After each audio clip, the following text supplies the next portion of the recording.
I've been waiting for this day for a long time. Let's check out some James Tyler guitars.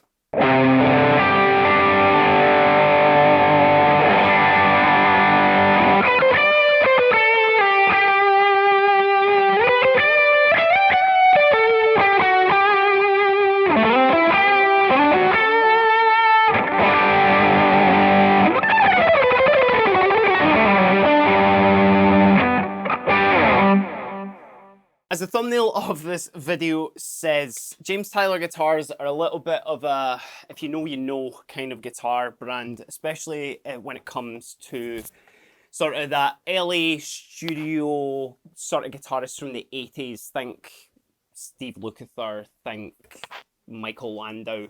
Funnily enough, think Dan Huff. His guitar is just in the background there.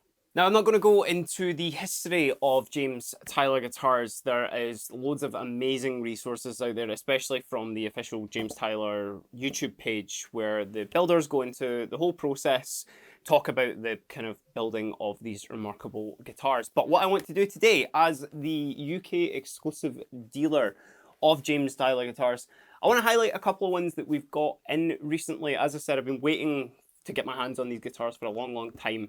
Today's finally the day and I'm absolutely surrounded by them, so I'm pretty much in a toy shop for this video. But there's a lot to be getting on with, as you would imagine, so let's just jump right into the guitars. All the sounds you're going to be hearing today from our trusty Supro Black Magic. I've got my pedal board plugged in that's got an assortment of distortions and delays and reverbs and whatnot, so you'll hear these guitars with a breadth of different tones. So let's just dive right in. So let's start with maybe the most popular model, and that's actually maybe my personal favourite out of the bunch. This is the James Tyler Studio Elite HD, and this particular one is in Tuckerberry Shmear, which, let's just take a moment, shall we? Just to look at that paint job. Just one more minute. Just take your time. Looks pretty good, right? Just a little, ooh. It's enough anyway. You've had enough. You can look at the guitar while it's in my lap. But it's important to kind of go over a few sort of key models, I guess, in the James Tyler line. I'll talk about a couple of the other ones with some other guitars that I want to highlight. But this particular one, as I mentioned, is the Studio Elite HD. Maybe their most popular model. Now, most of them come in this sort of HSS configuration, very much harkening back to the sort of classic Tyler models you would have seen with some of those studio musicians from the 80s. But it's important to say that with their core models, there is the ability to sort of spec up from a wide list of options, and you will see some of those other options on some of the other guitars. I'll mention some of them when I'm going through them. So essentially what I'm going to be doing with each guitar that I get in my lap is I'll just be going through the individual spec sheets, because we have spec'd all these up and these were all choices that we made. And there's quite a lot of different, as I mentioned, like options when it comes to pickups, when it comes to the circuits that are in there, even when it comes to the bridges. And obviously they've got quite a lot of different finishes as well, particularly the Shmear one, which very unique to them. And because I said Shmear again, let's just look at that. You've had enough. So with the help of my handy cheat sheet, which you get in your very nice Tyler case, as I mentioned, it's a Studio Elite HD. All your serial number and actually the date of creation and whatnot is in your handy little booklet here. But starting just with the body here, it's made of alder, classic sort of, you know, S-style wood to use. It's really lightweight. It sounds absolutely superb, and as you would imagine as well, tummy cut in the back there, arm cut there, but it also has this really nice neck joint as well, where, you know, it's not, you're not cutting out any of the wood from that traditional sort of square joint there, but the angle of the body just sits really nicely where your hand goes. Super sort of high performance sort of thing, as you would expect from a guitar like this, but just makes it a lot easier for getting up to the top end of the fretboard there. And moving on to that neck, it is a quarter sawn maple neck there with 22 frets, and it's a kind of, the shape of this one, they consider it, well, Tyler called this their standard 59 shape, which it's very sort of, you know, it's quite traditional S shape, as you would imagine. It's a very kind of comfy C on there, you know, really, really nice for getting your hand around. And it's actually got like a really nice satin finish to it as well. It doesn't feel like there's any sort of oil or gloss or anything like that. So it's this really, really sort of just bare wood feel, which is super, super smooth. And obviously with maple being a non-porous wood as well, it's just an absolute pleasure to play. That also does have a compound radius, just to make sure I'm right. 10 to 12 inches on this, which of course really handy when you're getting up there to play some solos, really handy for playing some chords down the bottom. Now moving on to the headstock, it's maybe the most sort of, I guess, controversial point of these guitars.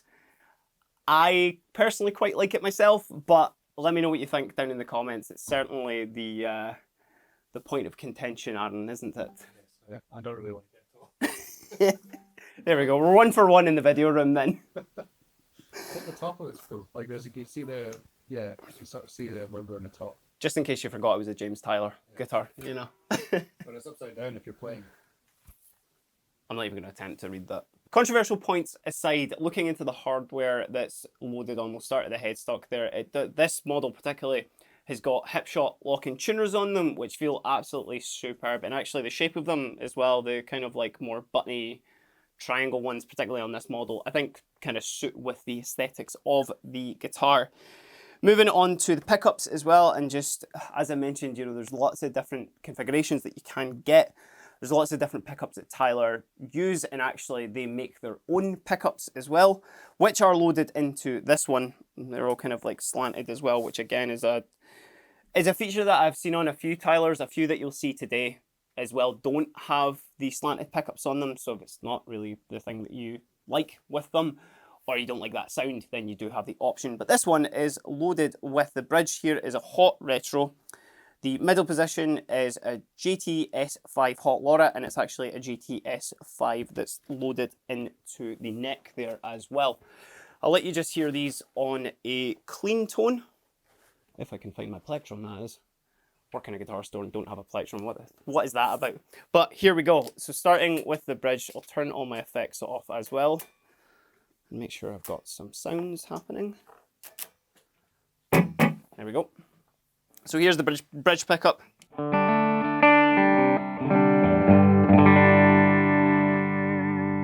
Fourth position.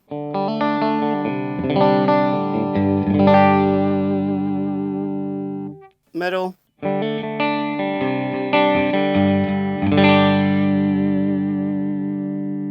Onto the fourth.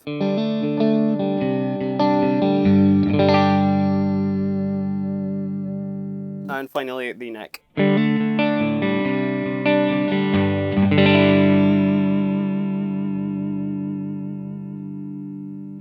Now there is customizable options like coil splits, like some other buttons that can essentially add all of your pickups together as well. There is a guitar that I will show off a little bit later that does actually have that feature with it. But with this particular guitar, one of the sort of, I guess, staple points and one of the key sort of features with Tyler's that a lot of people do. Like, you may have noticed that between our master volume and our tone here, there's this other knob that looks a little bit different, and also there is this little button just beside our pickup selector there. Now what that is an active mid preamp, essentially. So it's going to give you a mid boost when you need it. It's quite famous certainly with Eric Clapton's signature Fender. It's quite a sort of secret sauce for a lot of people as well. It's quite a useful tool, certainly with like solos or distortion and whatnot, because it will help you kind of stand out in a mix. And it means that obviously everything's just on the guitar. So let's hear it on a single coil first, and then I will try it on the bridge as well, and you'll see exactly what the mid boost is doing. So I've got it turned all the way down and it's bypassed at the moment when that's pressed in. So you'll have just heard that tone, but I'll do it again so you've got reference.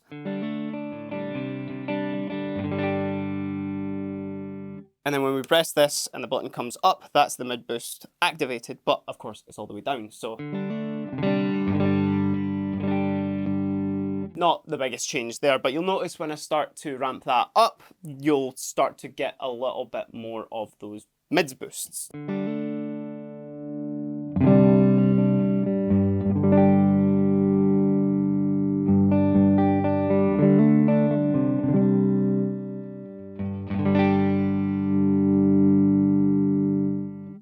quickly hearing it on the humbucker there.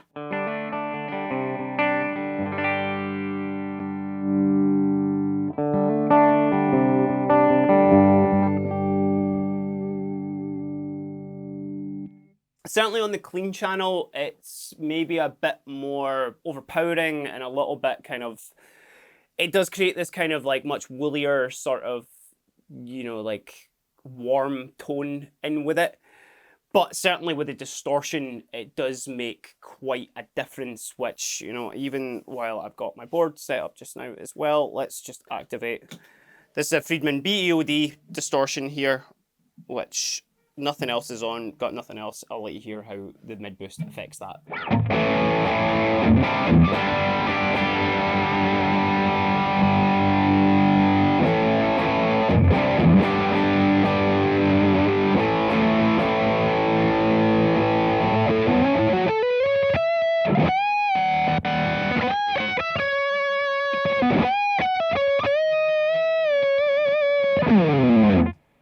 So quite a handy tool, especially again if you're playing a big solo or anything like that without you having to do anything with the pedal board. You can literally just activate that and it'll give you a different tonal quality. And as I said, it kind of is a bit of a secret sauce for a lot of people, you know, that are into kind of older like 80s style playing or shredding or anything like that. It's a feature that Tyler players certainly love. So rounding out the hardware of this particular model, it is loaded with a, let me just double check again with my handy cheat sheet here. It's got a Goto bridge, which is a G2TS, without stumbling over my words there. Nice 2-point trim there, which again, mixed with those lock-in tuners, you can actually get quite a lot of movement out of that. And even if you want to do some kind of mid dive bombs or anything, it should hold its tuning, just as long as you're not doing too crazy on it. And the last point that I want to make, particularly with this guitar, and actually all the other ones as well, are all finished in the same way, that the James Tyler guitars have all got these remarkably rolled edges on the fretboards. You might not be able to see it just with that camera there as well, but these are all hand rolled and they're all hand finished by the team over in America. And it's almost like they're scalloped. If anybody's ever played a Yngwie Malmsteen Fender Stratocaster, they've got these like really, or Richie Blackmore actually as well. They have got these really deep scallops to them, which they can feel obviously quite weird, but the James Tyler guitars have almost kind of got that going with the sides of their neck here as well, which just, I mean, if you're ever getting your thumb around there, or, you know, you're doing any chords or anything, or that's kind of the way you play, it's going to feel absolutely incredible for you. That's maybe one of the points, I'll say this point several times throughout the video, but it's one of the points that I really want to reiterate with these guitars is just, you can feel the amount of kind of work that have went into them and the finish and whatnot, because, you know, by all means, these are kind of up the upper end of, you know, the price certainly of guitars. That's something that you can't really ignore with these, but what you are getting with them is just that remarkable feel, and you can kind of tell the effort that's been put into them. And I mean the sounds as well. That sounds absolutely incredible. Despite what you put them through, it could be any pedal board, any amp, they're going to feel absolutely incredible. But on the topic of some sounds, let's check them out just now. Let the guitar do the talking.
next model that I do want to check out in this room full of stunning James Tyler guitars is this little number here, which is known as the Burning Water finish. And let's take another little second with that finish as well.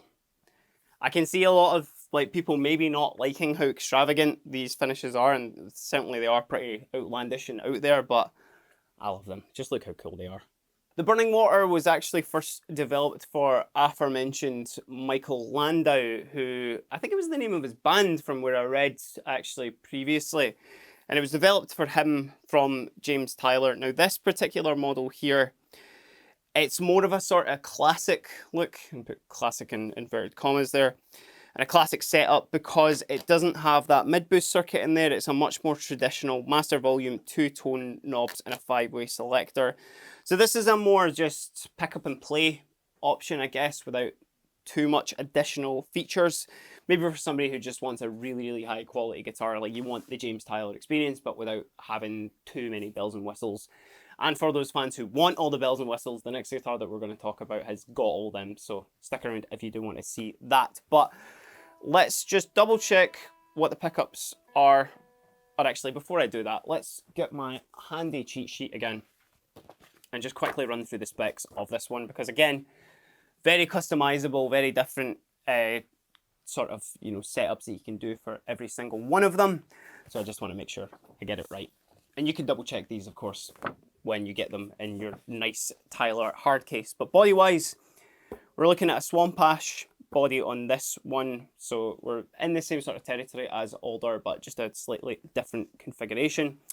Quarter sawn maple neck with the same standard 59 shape, but this one has got an Indian rosewood board.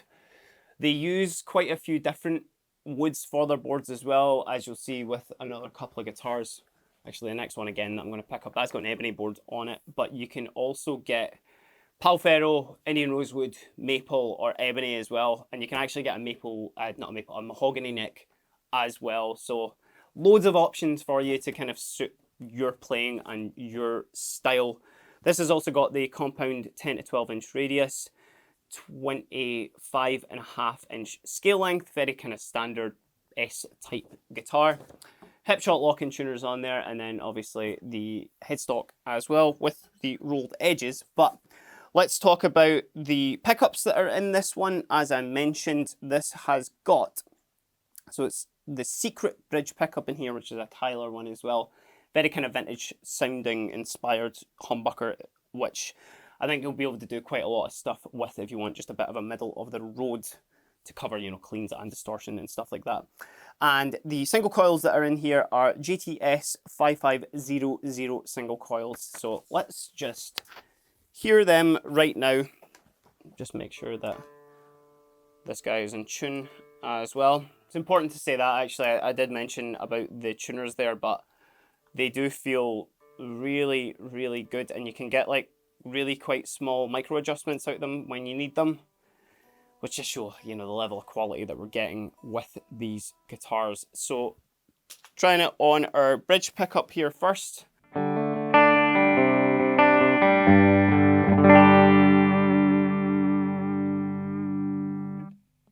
Second position.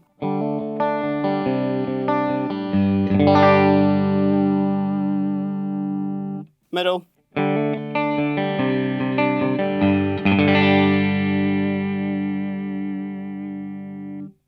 Now we're on a fourth.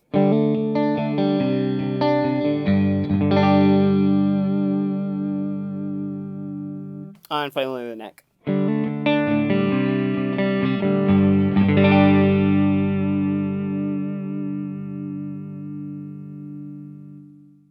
Loads of range out of the pickups there, despite not having any other, as I said, bells and whistles on it. Let's hear how this sounds with a bit of distortion, some more effects and whatnot, and then we'll check out the last guitar after.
That was the Burning Water model there, which personally I really did like as well. It's quite cool to just have something that's, again, like I said, kind of just a plug in and go, and it's quite familiar. But the model that I alluded to previously, that's got all of the other additional bells and whistles, it's this little guy here, which I'm really excited to get in and try out.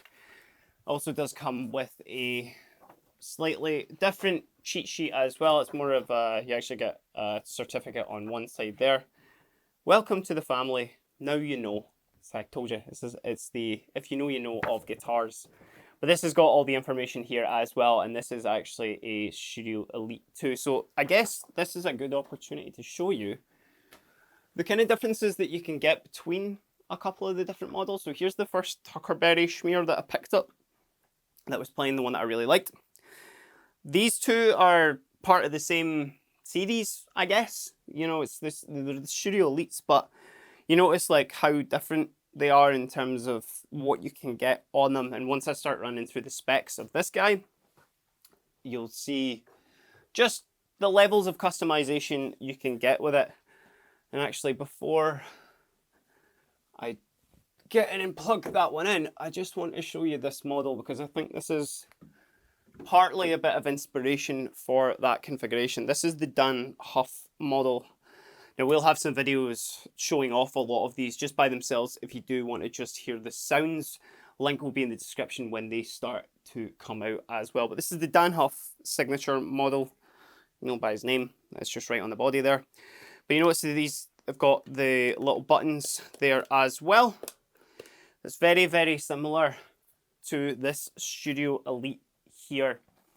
And actually there's a model in the Tyler lineup. Unfortunately, I don't have it with me today, but it's basically inspired by the Dan Huff model, which I think a lot of people were really kind of like, they really wanted, just because of all the abilities for sounds and all the abilities for switching and whatnot. But enough about that one. Let's talk about this guy here. So, as I mentioned, it is a Studio Elite. Looking into the body of this one though, it is actually mahogany with a quilt maple top there. And then moving on to the neck as well, that's a mahogany neck that's on that guy. So you can get that mix on any of them if you prefer the feel of a mahogany neck. It's still got a really nice satin finish to it. And if I can just check what the size of it is. This is a standard one here. So it does feel like kind of a little bit thinner than the 59 one that I was playing on those. But they're still in the same sort of wheelhouse. You're still getting that really like comfy sort of C shape to it. Maybe kind of move into almost a V when you go up to the top there. But this has also got the compound radius on it as well, as you would imagine. Ebony board on this, again, 22 frets. I've got gold hardware hipshot locking tuners up the top of this guy.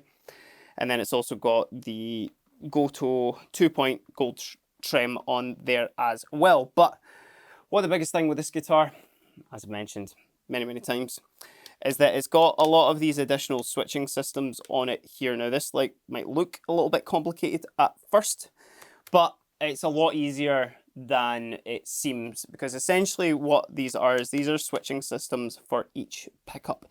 You're getting a split for just the humbucker there, but also gives you series parallel as well, because you've got 3 positions. You've also got your mid boost, which has got your bypass button just there. And actually, it's worth showing you. You might have seen it on some of the other guitars, but I didn't really make any reference to it. But you've got your battery slot just on the back there, so it's nice and easy to switch out your 9-volt if you need it.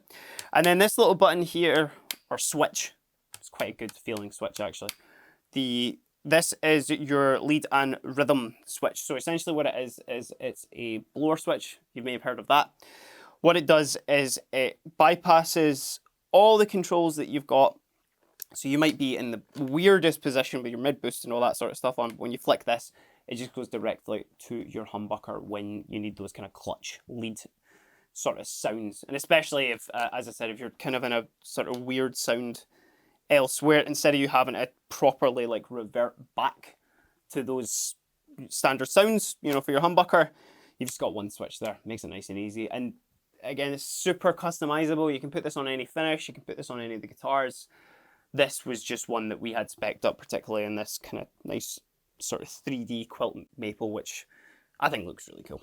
So to go through the wide variety of sounds of this guitar, I've maybe only had about maximum 10 minutes on this when we first unboxed it. So even some of the options to me, I'm not familiar with. So why don't we just find out together. Starting on the bridge position, this will be the switch that we're using for it.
Tons of options even just from those three switches there. They've all got 3 positions per switch, except for that one which has only got the 2, which we'll show you just in a second.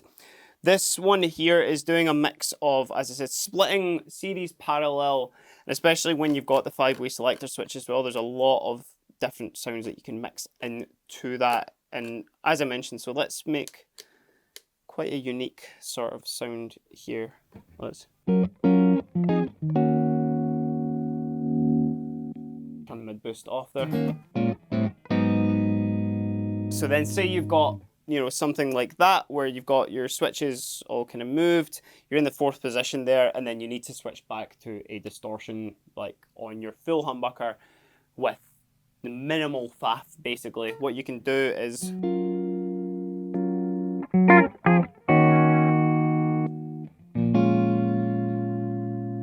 and you'll see when I flick that on there,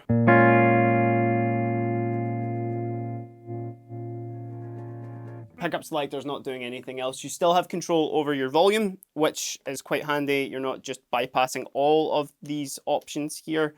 But again, this is quite a specific setup, and I guess it sort of speaks to the ethos of Tyler, that you can kind of put everything, you know, that you need into a certain guitar. They're almost just like bases that you can, not as in bases obviously, but they're like, they're, you know, they're blank canvases that you can kind of position, well, not position, you can put what you need into them for how much you need. If you need something that's quite just easy and classic, go with the burning water setup. You want just the mid boost there, you can go with that. If you want all the bells and whistles, you can do that. But we'll get into that obviously into the roundup. Let's hear how this thing sounds with some different tones.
So that was a very, very quick look at Tyler guitars there. As I mentioned, this was just, and I just want to get this one as well because I feel this should have a little bit of time to shine. This was the first time that we've had a lot of them up in our studio, and I was just really excited to have kind of them all in a room with me. Just because they are, you know, you don't see a lot of them, and as I mentioned, we're the UK exclusive dealer of Tyler, which not only means you can come to us to talk about them, you can come to us to check them out, but it's, you just don't see that many of them in the UK. So to see such a sort of like cult classic, and as you know the thumbnail says as well, if you know you know of these guitars, it's just cool to see so many of them in the one place. Now, are these going to be for everybody? Absolutely not. They're sitting at a price point that is for very specific, you know, folk, and certainly not a lot of people might know what these are, but certainly if you're looking for a really high performance, you know, super strat style guitar, or just something that's, you know, just really well made, like that's the main thing, is by all means, if you're in this sort of like market for anything, get a James Tyler in your hands, feel how it is, and you'll tell immediately what kind of like crafts have went into these absolutely stunning guitars. But let me know what you think down in the comments below. Have you tried James Tyler? Are you familiar with them at all? Or is this your first time hearing about them? And give us a like and give us a subscribe if you're down there as well. It really does help the channel, and we have broke 50k subs in the past couple of weeks, which has been awesome. So let's get to 60k in no time. But until then, I've been Kieran, and this has just been a quick look at some James Tyler electric guitars. Have a great day.